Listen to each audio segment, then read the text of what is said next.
Bandung, Belgrade, Havana in Global History and Perspective merupakan konferensi penting menghidupkan masa lalu karena gerakan non-blok menginspirasi masa kini. Konferensi difokuskan pada warisan dan aktualisasi warisan konferensi Bandung.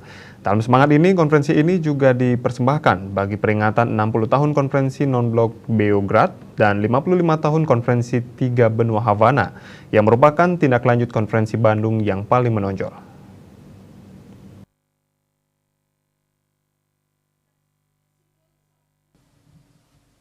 Indonesia merupakan tempat yang tepat untuk memperingati tiga konferensi tersebut karena menjadi saksi atas peran kunci Indonesia dan Presiden Soekarno selain para pemimpin Bandung lainnya dalam sejarah perjuangan internasional untuk perdamaian, keadilan, dan kemakmuran global. Kebetulan Indonesia adalah Ketua G20 dari 1 Desember 2021 hingga 30 November 2022 dan KTT G20 ke-17 akan berlangsung di Bali 15 hingga 16 November 2022.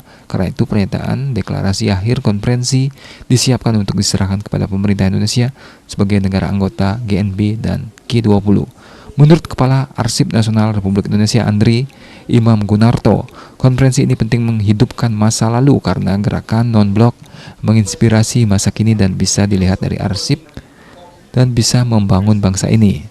Serta kepemimpinan Indonesia di masa lalu karena Indonesia punya genetik kepemimpinan di masa lalu. Karena apa?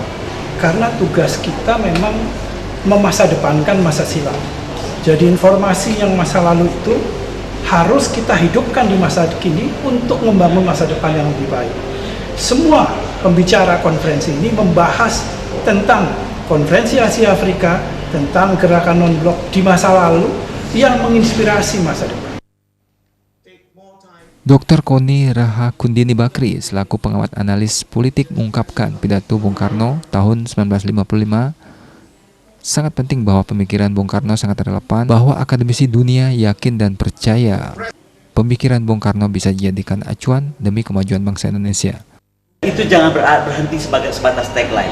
Non-alignment movement bergerak dengan membuktikan bahwa negara Asia Afrika, China, Rusia, Amerika Latin atau negara yang sering disebut oleh negara Barat dan Amerika sebagai coalition of the non-willing, ya kan? Itu ternyata bisa malah membentuk peradaban dan juga perubahan terhadap tata dunia baru yang lebih fair, lebih adil dan sebenarnya anti hegemonik. Jadi pemikiran Bung Karno di tahun 55 ternyata terbukti harus kita bangun kembali, Pak Yawidi. Ketua Panitia Darwis Kudori mengaku peserta dari akademisi sangat besar manfaatnya karena akademisi memiliki data autentik mengenai pidato Bung Karno, gerakan kebangkitan Asia. Bangkitnya Asia sebagai kekuatan ekonomi dan pemain geopolitik global merupakan peluang bagi kebangkitan kekuatan Asia, Cina, India, Indonesia untuk memimpin dunia menuju perdamaian, keadilan, dan kemakmuran abadi. Sumber-sumber yang otentik sekaligus analisa yang diperlukan bagi pengambilan kebijakan.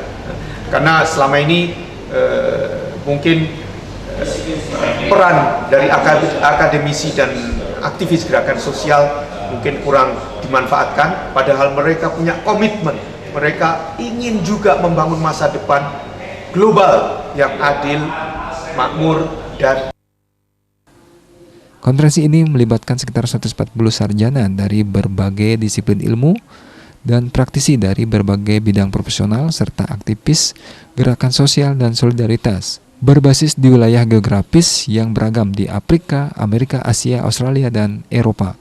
Konferensi ini berlangsung berturut-turut di 4 tempat yang memiliki arti khusus dalam gerakan perjuangan kemerdekaan Indonesia dan hubungan khusus dengan Soekarno, yakni Jakarta, Bandung, Blitar, Surabaya, dan Bali. Agus Sudiatmiko, Bali TV.